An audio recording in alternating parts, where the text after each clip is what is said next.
Hola, ¿qué tal? Muy buenas noches. Andrés Ramírez les saluda. Gracias una vez más por premiarnos con su sintonía. Vamos de inmediato a repasar parte de nuestra agenda informativa. Detectan bandas que alquilan vaporizadores a colegiales para todas estas fiestas que realizan de manera clandestina o a escondidas. El IAFA ya encendió las alertas. La ley limitó acciones de bomberos para atender panales de abejas, pero ahora, ¿a quién podría usted acudir entonces? Vamos a ampliar sobre este tema. Prohíben al gobierno y sus ministros usar el jaguar. ¿Por qué? ¿Qué significa? Vamos a ampliar el tema en cuestión de minutos. El 50% de las empresas ya se han visto afectadas por inseguridad ciudadana, como asaltos, por ejemplo. Esto según reciente encuesta de la Cámara de Industrias.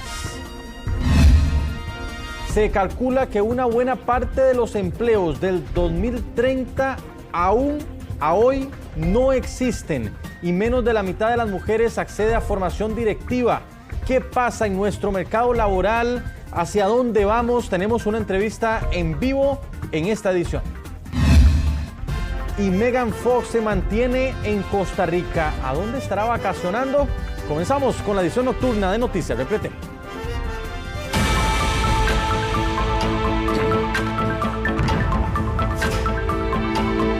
Y una de las noticias del día, el segundo día, la segunda jornada del juicio de Celso Gamboa rompe el silencio y habla de su estadía en la prisión de máxima seguridad en Alajuela. Durante 2 horas el imputado en esta causa y extraditable Celso Gamboa rindió testimonio a las autoridades y al final de su relato habló del trato que él considera indigno en máxima seguridad de la reforma. Así he tenido que aprender a vivir entre apuñalamientos, intentos de homicidio de otros compañeros, cosas que nunca había visto. No peleaba de hace más de 30 años. Tuve que volver a pelear a los 49. Son cosas que estoy viviendo. Me tienen un poco en shock. Además, le pidió a los jueces que le autoricen cambiarse de ropa. Incluso detalló que para este jueves no tiene vestimenta. Le había dicho a varios familiares que vinieran al juicio, sin embargo, por no estar vestido de forma presentable, prefirió declinar. Voy a venir como un torero improvisado, creo yo. El centro penal no permite más de 3 mudadas de ropa, y eso es lo que tengo. Pedí el cambio, y Randall Zúñiga no lo va a permitir. No le va a permitir nada a ningún extraditable. Se haya publicado y que haya sido objeto de memes y de risa, su condición médica, como que haya sido mordido por un roedor, eso es algo que atenta contra la dignidad, ¿verdad? Porque ni siquiera sus abogados teníamos conocimiento de lo que sucedió. Incluso don Michael Castillo, que es el codefensor, llamó al centro y le dijeron que eso era mentira. Cuando después nosotros lo visitamos y observamos que estaba claramente mordido, pero a ver, cualquiera de ustedes, a ustedes les interesa que la gente sepa que los mordió un roedor, una rata y que le saquen fotos y memes, a nadie le gusta eso. Del tercer tema que habló fue acerca de su alimentación en máxima seguridad. Está pasando un tema con mi alimentación. En el centro penal yo sí sé cuando son las 6 de la mañana. A las 6 de la mañana se hace lo que llama el reencuentro. La policía entra de forma violenta y nos cuenta a los privados de libertad. Pero el desayuno lo van sirviendo a las 10 de la mañana, que es café con pan, y a las 11:30. Porque ya lo medimos todos. Se sirve el almuerzo y la cena de 2:30 a las 3 de la tarde. A esa hora estamos cenando allá. Luego hacen el recuento y nos encierran y ya quedamos dentro. La comida, no quiero nada gourmet. Pero la comida viene fría y aún así yo la necesito para venir con fuerzas al debate. A esta hora los compañeros de máxima seguridad ya están encerrados. Yo llego y no hay nada de comer. Abogados de otros sospechosos opinan que el trato a Gamboa es contrario a la dignidad humana. Es una situación sumamente lesiva de la salud psíquica de una persona. Prácticamente no tiene horas de sol y una serie de hechos más que realmente deja mucho que pensar con relación a las condiciones que viven las personas en una cárcel A veces a la gente se le olvida que el único derecho del que están privados es el derecho de la libertad y nunca de su dignidad. Cualquiera que esté sometido a las situaciones en las que está él, que sí califican para lo que se puede llamar tortura, puede haber quebrantada su voluntad. Sin embargo, él es una persona muy fuerte. Él es una persona muy fuerte y ha sobrevivido y ha aguantado demasiadas humillaciones públicas y sigue dando la cara. Así que a pesar de eso, nosotros sí vamos a luchar porque se respeten sus derechos, pero él no es tampoco una persona que vaya a llegar a ceder tan fácil simplemente porque está siendo torturado de esa forma. Si esa es la intención, ¿verdad?, las autoridades tienen que responder. La defensa de Gamboa considera que el maltrato recibido en la cárcel es presión para que acepte la extradición voluntaria a los Estados Unidos. Bueno, y otra de las noticias que incluso se confirma esta tarde es que el Tribunal Supremo de Elecciones confirmó que el uso del jaguar por parte de los funcionarios de gobierno puede considerarse una beligerancia política. Así respondieron los magistrados a una consulta del Consejo de Gobierno tras detectarse que ese emblema fue inscrito legalmente por otro partido que se llama el Partido Motiva. Esa es una agrupación de las 4 que son consideradas como rodriguistas de cara a la contienda electoral. Esto es lo que dicen en el tribunal. Debido a que existe una agrupación política que se encuentra debidamente inscrita, cuyo emblema, cuya insignia es un jaguar, la utilización por parte de un funcionario público de esta insignia, o del gobierno en este caso, podría significar una postura en favor del partido Movimiento Tiempo de Valientes. Y en esta condición estaría o podría estar incurriendo en el ilícito de beligerancia.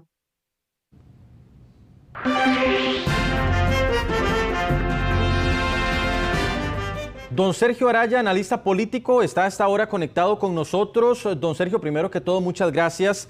¿Qué significa esto entonces? ¿No pueden utilizar, por ejemplo, el presidente o los ministros cuando van a una actividad ese pin de jaguar, o no pueden hablar del jaguar? ¿Cómo se puede interpretar esto? Sí, ¿qué tal, Andrés? Y un saludo a todas las personas que están siguiendo este noticiero.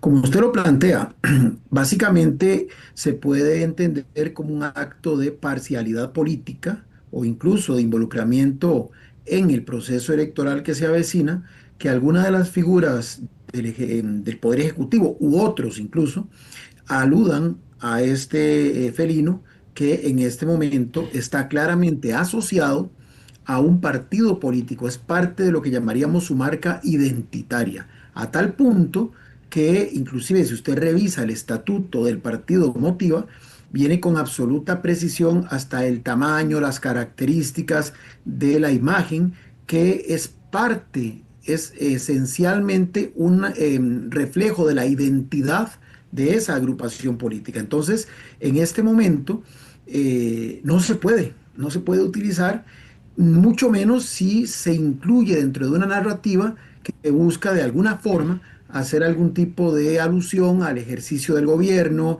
a la acción que está llevando adelante el Poder Ejecutivo en una u otra circunstancia, que de alguna forma, aunque expresamente no esté diciendo, ¿verdad?, que esté apoyando al partido que lleva la insignia, se puede inferir que de alguna forma pudiera movilizar o pudiera inducir al electorado a tener esa asociación y por ende a influenciarle. Entonces, en esto pues el Código Electoral es muy claro, el tema de la beligerancia política data de hace muchos años y efectivamente pues es un tema que podría discutirse si se puede o no actualizar los aspectos que sobre este tema están incluidos en la legislación electoral vigente. Pero lo cierto es que para hoy, para este proceso electoral que está por iniciar, esas son las reglas del juego y hay que acatarlas. Ahora, don Sergio, ¿esto es un panorama inédito? O por lo menos yo no recuerdo, digamos, muy claro que por el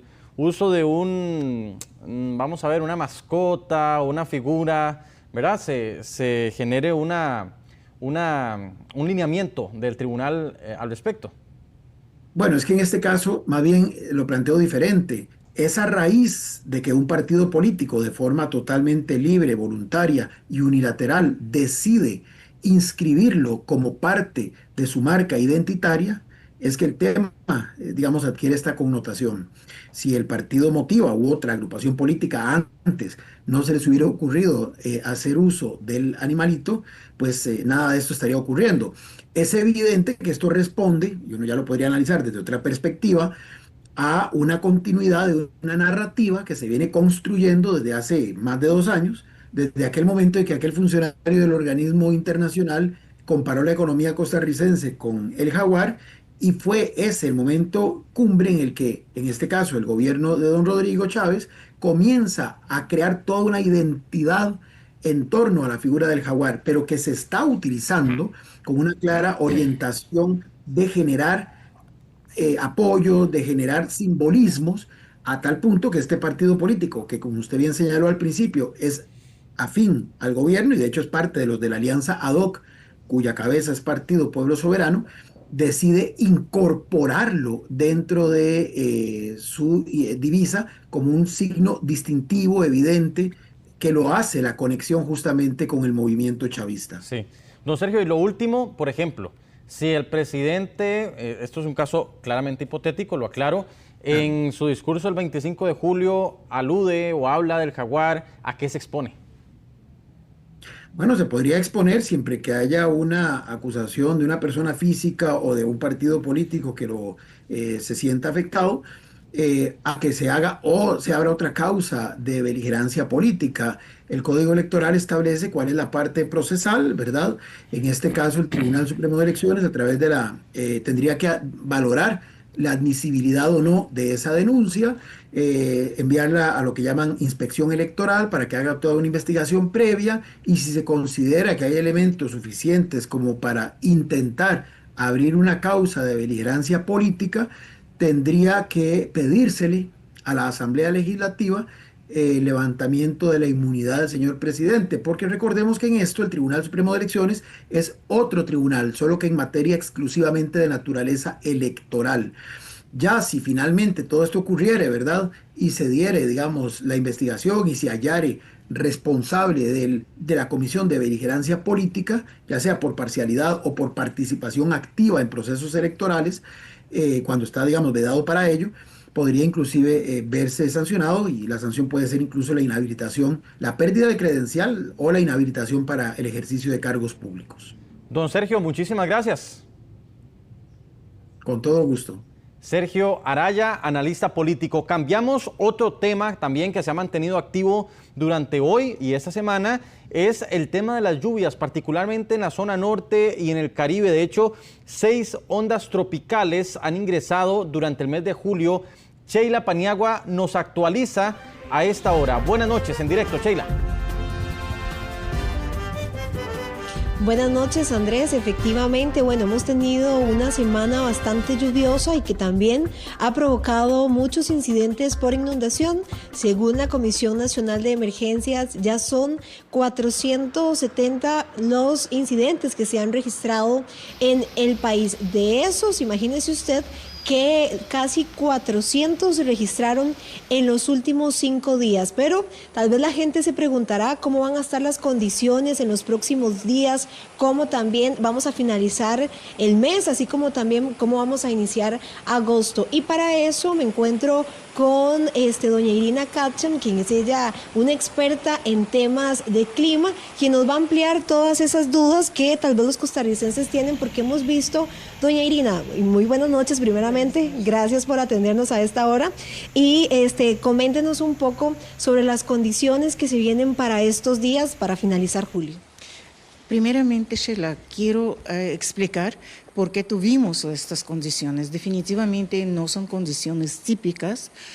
Tuvimos un sistema, de hecho está sistema en la atmósfera alta de 10 kilómetros en la atmósfera, con el centro, una baja con centro frío, que realmente genera estas fuertes precipitaciones que hemos tenido, principalmente en la zona norte, vertiente del Caribe, y que se proyectó esta actividad lluviosa y afectó en forma ocasional Valle Central. Pero también ese mismo fenómeno genera mucha inestabilidad y también se han han presentado fuertes precipitaciones en el Pacífico Sur y en el Pacífico Central. Las condiciones están, por supuesto, cambiando. En los próximos días vamos a tener el patrón típico de la estación lluviosa, que vamos a tener aguaceros acompañados de tormentas eléctricas a lo largo de la costa pacífica, Valle Central, sobre las llanuras de la zona norte y vertiente del Caribe, pero también vamos a tener una alternabilidad de algunos días con viento alisio, con precipitaciones también en la zona norte y vertiente del Caribe. Esta inestabilidad va a estar aproximadamente hasta mediados de agosto.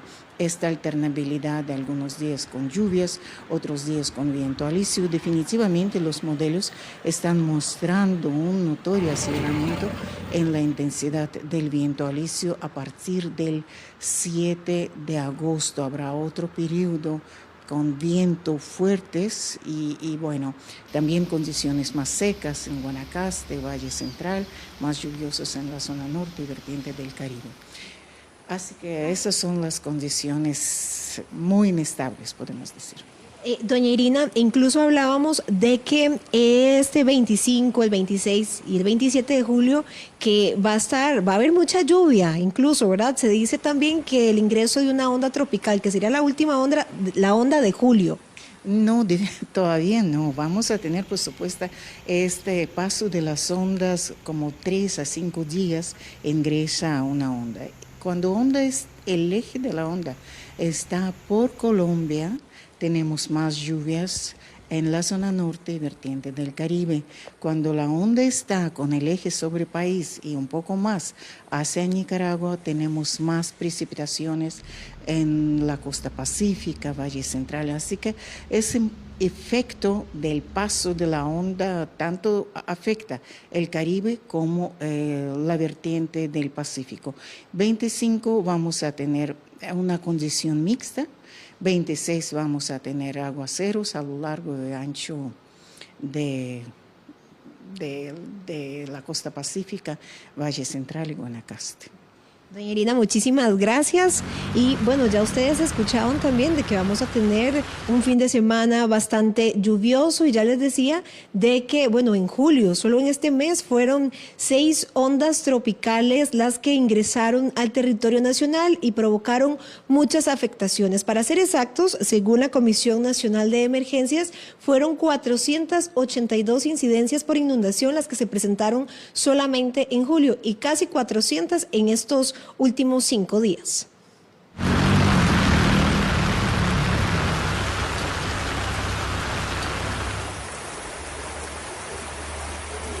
El ingreso de 6 ondas tropicales al territorio nacional durante este mes, combinado con los efectos de la zona de convergencia intertropical, provocó 482 incidentes por inundaciones, principalmente en la zona norte y el Caribe del país.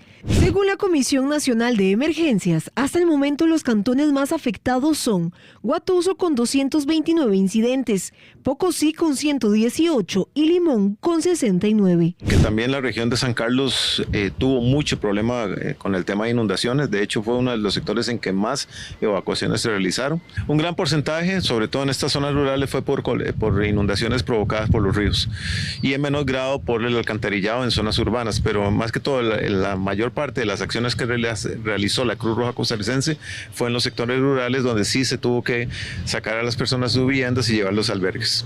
Además, los suelos están tan saturados que con la mínima lluvia se inundan calles y viviendas. Las tardes y noches han estado muy lluviosas en algunos lugares, inclusive se han reportado más de 40 deslizamientos vinculados directamente a las lluvias y a la alta saturación del suelo. Caminos y carreteras, pero también han afectado viviendas. En estos 23 días entre Guatuso, Pocosí y Limón se registraron más de 332 llamadas de auxilio al sistema 911 por afectaciones relacionadas con las lluvias. Hemos efectuado 8 rescates y hemos atendido un total de 6 inundaciones, ¿verdad? No obstante, el Cuerpo de Bomberos se mantiene alerta, ¿verdad? Tanto por lo que resta de este mes de julio, así como en los meses venideros. La región norte y Caribe están en alerta amarilla, mientras que la vertiente del Pacífico y la región central en alerta verde. Esperamos que estas lluvias continúen todavía unos días más, posiblemente hasta inicios de la próxima semana.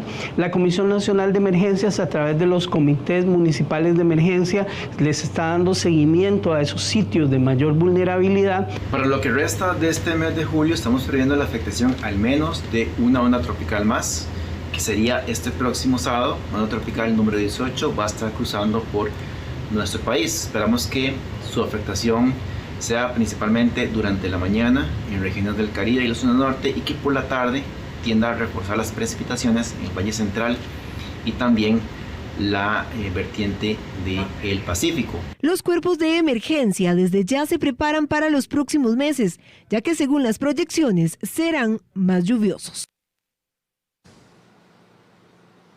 Andrés y amigos televidentes, San Carlos, Guatuso, Upala, Sarapiquí, también el cantón de Pocosí y el cantón de Limón se han visto bastante afectados producto de las fuertes lluvias de los últimos días, cantones en donde se han ocurrido inundaciones y viviendas han quedado completamente anegadas. Parte de lo que piden las autoridades es mucha precaución, incluso, ¿verdad?, de que si tienen que llamar al 911 para que lleguen a ayudarlo, lo haga lo más pronto posible y no espere también, ¿verdad?, a que pase una situación más grande para pedir ayuda. También es importante destacar, las lluvias van a continuar y es por eso también de que piden esta precaución. Totalmente precavidos porque va a seguir lloviendo, ya lo escuchaban. Sheila, muchas gracias. Continuamos.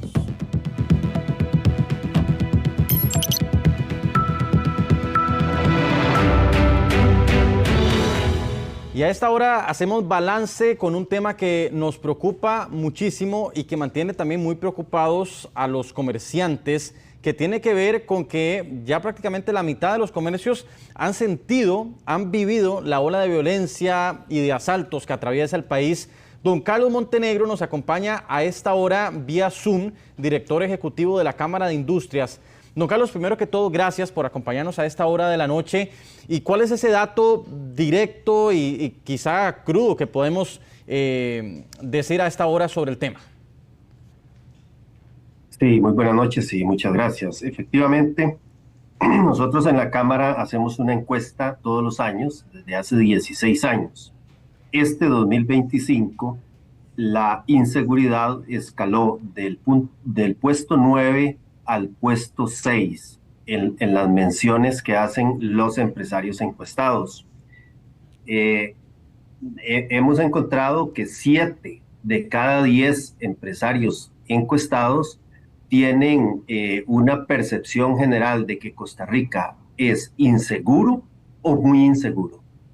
Y esto, pues, profundizando en el análisis, encontramos que más del 60% de las empresas encuestadas pues han tenido eventos de robos a las instalaciones o de ataques cibernéticos.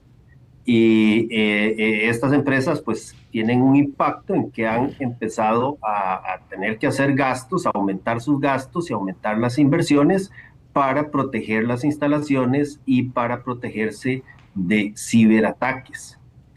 Y lamentablemente, pues este no es un tema que afecta únicamente a los empresarios. El dato que esta encuesta nos arroja es que hay un 60% de encuestados, o sea, de empresarios industriales que se encuestaron, que manifestaron que conocen de incidentes que han sufrido los colaboradores. Por ejemplo, ataques o asaltos en el trayecto de la empresa al trabajo, perdón, de la casa al trabajo o del trabajo a la casa. Ahí pues prácticamente la mitad, digamos, conoce de estos eventos o estos problemas que han sufrido los colaboradores. Claro. Y adicionalmente hay un 30% de los empresarios que conocen de amenazas por deudas gota a gota que tienen los trabajadores de las empresas. O sea que se ha venido, digámoslo así, extendiendo el problema a los colaboradores de las empresas. En el caso de empresas que reportaron que hay trabajadores que han salido por temor a ser asaltados o ser víctimas de un ataque en el trayecto al trabajo, hay un 21% de las empresas encuestadas que reportaron conocer de casos pues, de salida de trabajadores por este temor. Claro. Entonces, efectivamente, pues para el sector productivo, el tema de la inseguridad es un tema que cada vez pues, se agrava más, generándole no solo efectos económicos en lo inmediato, sino también este riesgo al bienestar de los trabajadores, al bienestar de sus familias, a la estabilidad del entorno laboral y que pues impacta pues el talento humano y también impacta por supuesto la imagen del país. Don Carlos, el país, sí. Claro, y a todos estos datos que usted nos está apuntando, me parece, pero esto usted me lo va a corroborar, que nunca se había presentado tanto así, ¿verdad? O sea, todavía yo me acuerdo el año anterior que haciendo algunos reportajes me decían, no, todavía en comercios estamos bien, comercios vamos bien. ¿Esta es una situación inédita, don Carlos, o ya había otra ola 10 años, 15 años atrás sobre ese tema? Pues sí, yo creo que hace algunos años, tal vez 20 años atrás o un poquito más, hubo pues en nuestra información pues teníamos que las empresas reportaban esto como un problema, pero yo creo que en los últimos años se ha agravado y como le informaba, pasó de los factores que las empresas mencionan como los que más le afectan en su capacidad de competir, pasó del puesto 9, que era casi el último de los primeros 10 factores, pasó al puesto 6. O sea que las empresas están viendo esto con mayor impacto en la operación de las empresas. Sí. Incluso un 10% de las empresas encuestadas manifestaron que habían tenido que postergar decisiones de inversión producto de la inseguridad. Y eso representa menos trabajo, menos posibilidad de empleo, ¿verdad? O sea, tiene consecuencias. Absolutamente. Don Carlos, esto va a tener definitivamente consecuencias a mediano y largo plazo, porque si hay menos inversión, claro, hay menos crecimiento del país, menos oportunidades de empleo, y yo diría que más inseguridad significa más pobreza para el país. Más pobreza. Por tanto, consideramos que hay que atacar profundamente este problema con todas las capacidades institucionales que existen en el país. Don Carlos, me quedan 40 segundos más o menos y usted ya puntualizaba en esto. ¿Qué se puede hacer? ¿Cuál es el mensaje, el llamado que ustedes hacen a las autoridades? Muy rápido. Pues nosotros el llamado que hacemos es que veamos esto como un problema de Estado, un problema prioritario a resolver a nivel nacional, y que articulemos todos los esfuerzos que sean posibles para combatir este problema de la inseguridad en el país. Don Carlos, muy amable, de verdad, muchas gracias. Con mucho gusto, a la orden. Buenas noches, continuamos.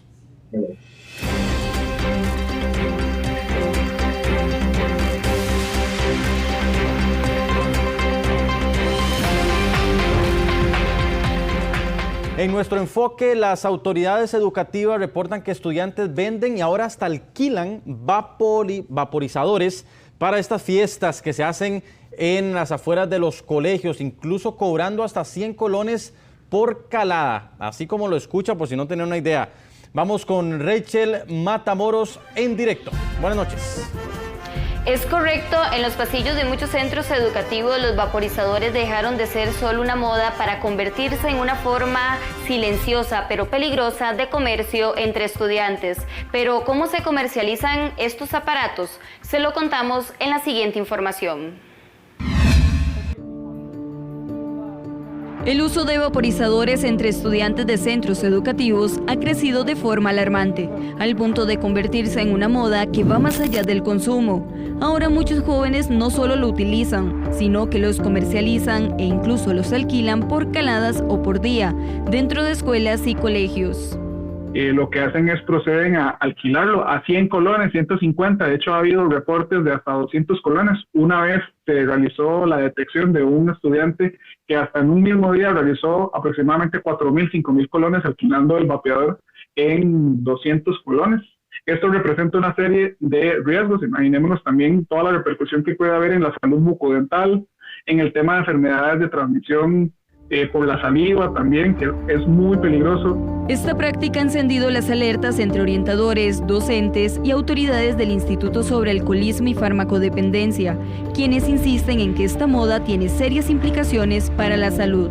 De hecho, algunos de estos se han encontrado en las cartucheras del estudiantado. Hay unos que son bastante llamativos, por ejemplo que el costo en el mercado va superior a los 100.000 colones. Imaginemos que también pueden haber algunos datos, por ejemplo, que se pueden ligar con un teléfono inteligente, música, videojuegos, el tema también de control de respiración, entre otras cosas. Entonces veamos también, no solamente cómo el color o las formas, aparte de ser llamativas, sino también cómo la tecnología va innovando y tratando de convencer a diferentes personas del mercado. Tiene un componente de nicotina que el problema más importante es que la nicotina es altamente adictiva. No importa con qué frecuencia lo hagan, lo que está haciendo es introducir nicotina por una vía muy rápida que llega al cerebro y comienza entonces a despertar o a producir una dependencia. El principal peligro es que estos dispositivos generan adicción debido al contenido de nicotina, incluso si se usan por caladas. Entre los principales efectos en la salud por el uso de vaporizadores se encuentran daño pulmonar, adicción a la nicotina, afectación cerebral y riesgos cardiovasculares. Los sistemas electrónicos de disposición de nicotina tienen menos sustancias, pero aún así pueden tener algunos componentes que son irritantes para el pulmón y pueden tener efectos también cardiovasculares. Desde el IAFA confirman que han recibido un aumento en los reportes sobre estudiantes que consumen, alquilan o venden vaporizadores en los centros educativos del país, lo que ha generado preocupación por los posibles efectos a largo plazo, especialmente en el desarrollo cerebral de los adolescentes.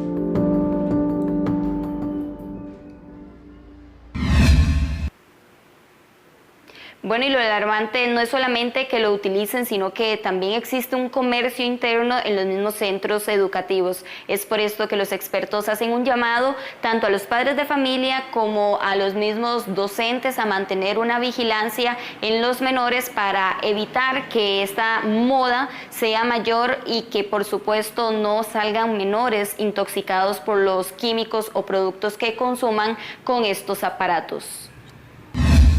Muy interesante este tema, Rachel. Muchas gracias por este reporte desde la redacción. Y ustedes tienen en cámara aquí en el set de Noticias de Pretel a Jeffrey Naranjo con otro tema de nuestro enfoque que tiene que ver con la presencia de panales de abejas.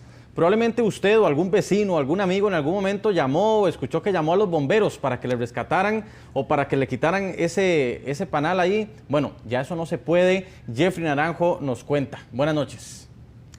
Así es, Andrés, muy buenas noches. Y efectivamente, desde hace varios años se ha venido tomando conciencia de la importancia de las abejas. Incluso hay estudios científicos en esta materia que, bueno, esto lo que ha generado es que muchas prácticas como quemar los panales, ahuyentar a las abejas con humo hayan ido disminuyendo en nuestro país. Y ante esto, las personas muchas veces por lo que optan es por llamar al cuerpo de bomberos cuando hay un avispero en la esquina de la casa, cerca de una escuela, algún riesgo de picaduras. Las personas solían llamar a los bomberos. Sin embargo, desde el 2021 puntualmente, cuando fue declarada de interés público la actividad apícola en nuestro país, lo que el cuerpo de bomberos viene a reportar es que a veces la gente sigue llamando, pero ellos ya no pueden, a raíz de la entrada en vigencia de esta ley, llegar a quitar, por ejemplo, un panal de abejas o trasladarlo si no se presenta un ataque, si no hay una emergencia o una persona que haya sido pues afectada por picaduras de este insecto. Y precisamente entonces esto trae a colación la pregunta de qué debe hacer usted si en algún momento ve que en una escuela, en un área pública o en el patio de su casa se construye, las abejas hacen un avispero y usted pues tiene miedo, tal vez tiene niños cerca,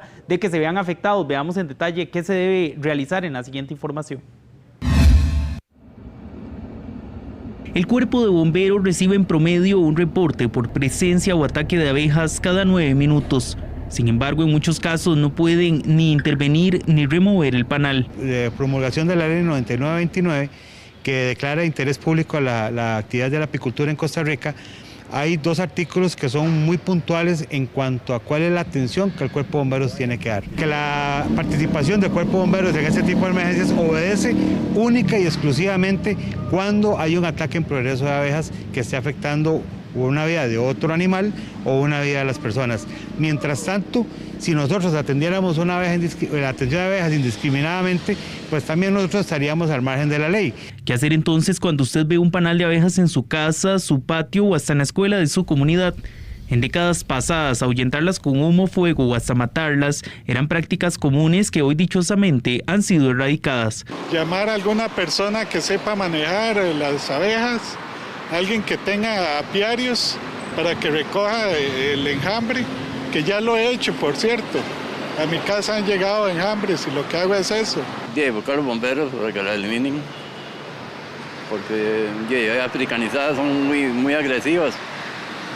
Entonces, hay que buscar ayuda profesional. 911 bomberos, eso sería llamarlos. Solo si el avispero representa una amenaza o hay un ataque, es cuando bomberos puede intervenir. Si las abejas no representan un peligro, los especialistas aseguran en unas horas se irán por su propia cuenta. Hay que decirle a la población, tenga paciencia, la abeja va a estar ahí 48, 72 horas y va a proseguir su camino. Para un panal, por ejemplo, y entonces viene la pregunta, bueno, ¿hace cuánto está el panalito ahí? No, mire, es que el panal tiene 2 años de estar ahí, ¿verdad? Entonces, pues obviamente la gente se alerta.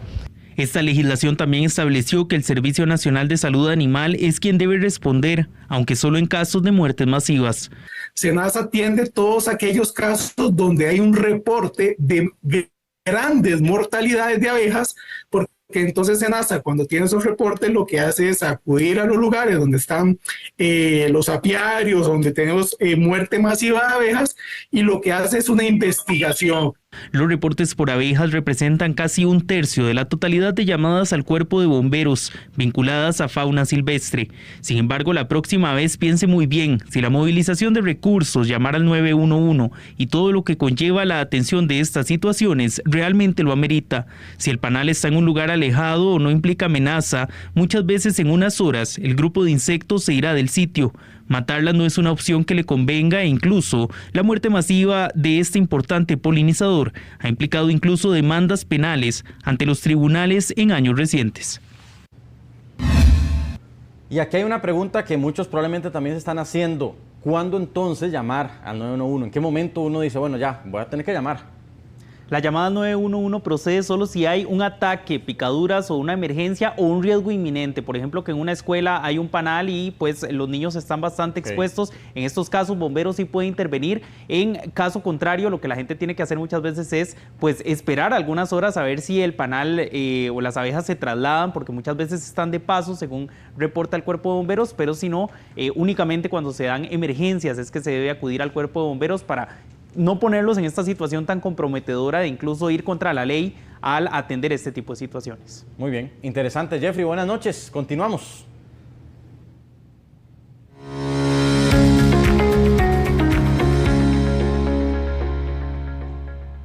Miércoles de enfoque económico, los latinoamericanos somos los que más utilizamos las redes sociales para buscar o conseguir productos. Su negocio o emprendimiento podría tomar una ventaja competitiva en los próximos años si fortalece su presencia en redes sociales. Esto lo determinó un estudio del Global Voices Survey, un grupo analítico sin fines de lucro, el cual indicó que Latinoamérica es la principal región de búsqueda y compra de productos por medio de plataformas digitales como Instagram, TikTok y WhatsApp. El comportamiento de compra cambió de las personas y porque la forma en que los usuarios se informan sobre lo que quieren comprar también ha cambiado, y ha cambiado en el famoso momento cero de la verdad, que es cuando ellos deciden y se empiezan a informar para poder llegar al punto de compra. El momento cero de la verdad ahora es 100% digital. Buscadores en Internet como Google son cada vez menos usados tras el auge de las redes sociales. Los productos que más se buscan en los espacios digitales son los que entran en las categorías de ropa, calzado, cosméticos y tecnología. Si usted tiene un emprendimiento o negocio, ¿cómo podría aprovechar el máximo uso de las redes? Primero, dejar asesorarse. Tienen que tener una guía, tratar de buscar un consultor de la pauta es indispensable. En redes sociales, básicamente, si la gente, las marcas no le inyectan presupuesto publicitario, son invisibles. La parte de crear contenido también, y contenido me refiero desde los textos, los guiones, hasta el contenido visual, ¿verdad? El material gráfico que se comparte tiene que ser bueno, tiene que ser llamativo. Países como Argentina, México y Brasil son los que encabezan la transición hacia el comercio social.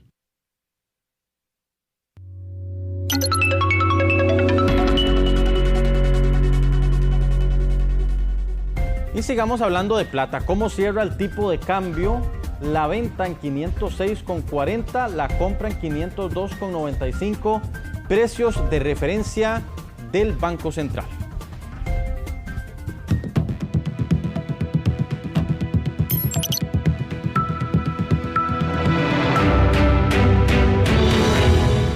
Bueno, si yo le digo a usted que casi la mitad de las competencias laborales van a cambiar completamente en 3 años, o que muchos de los puestos de trabajo que se van a requerir en el 2030 ahorita no existen, eso es un ejemplo de cómo avanza el mercado laboral.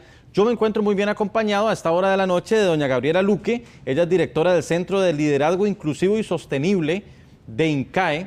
Doña Gabriela, primero que todo, muchas gracias por acompañarnos a esta hora. ¿Qué podemos decir del mercado laboral con estos números que acabamos de mostrar? Muchas gracias, Andrés, por recibirme el día de hoy acá. El mercado laboral está muy cambiante y además el contexto global nos pone la presión de estar en una constante formación académica, experiencial en nuestros espacios de trabajo. ¿Qué significa eso? 44% de las competencias laborales cambiarán en 2027, para que la gente tenga una idea. Sí, eso significa que si nosotros no nos estamos actualizando, ¿verdad?, a un ritmo, pues lamentablemente bastante rápido, tal vez hace unos 20 años nosotros necesitábamos estar actualizándonos cada 5 años. Ajá. Ahora, cada 3 meses tenemos que estar llevando un curso, tenemos que estar yendo a alguna conferencia a entender cosas nuevas, porque vamos a estar obsoletos como empleados. Vamos quedando fuera del mercado. Vamos quedando fuera del mercado. No nos volvemos competitivos. No, es Va correcto, por ahí. sí. Y ahora este otro, que el 85% de los empleos del 2030 aún no existen y uno se queda, ¿cómo es esto? Bueno, eso nos da una idea de lo que significa la formación continua. Estas formaciones muy largas no nos dan a nosotros los espacios para estar en constante formación.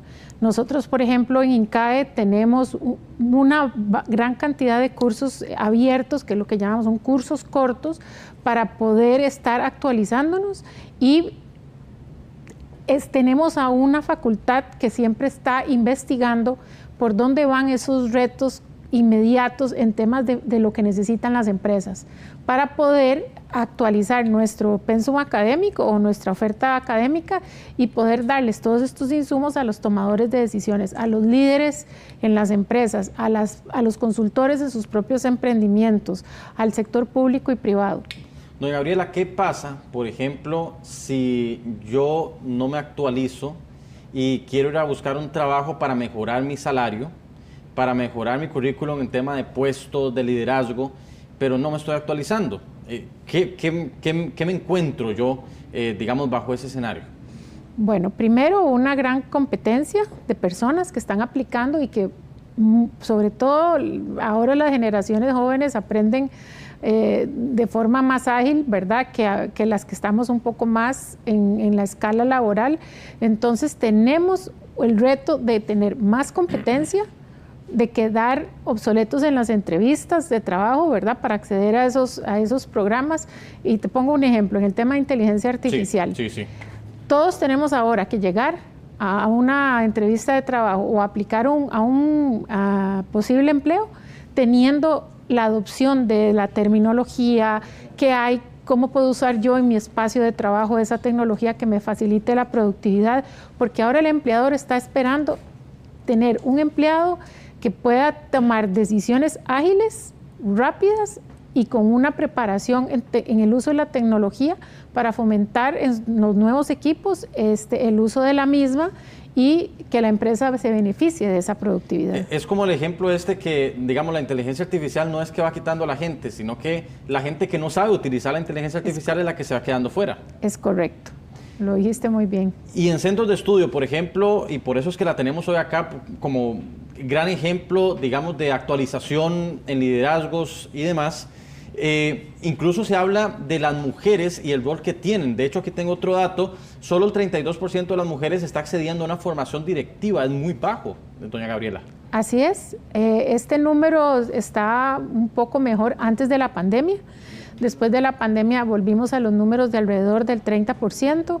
Esto tiene que ver muchísimo con el tema estructural que ya lo conocemos todos, que es el uso del tiempo, ¿verdad?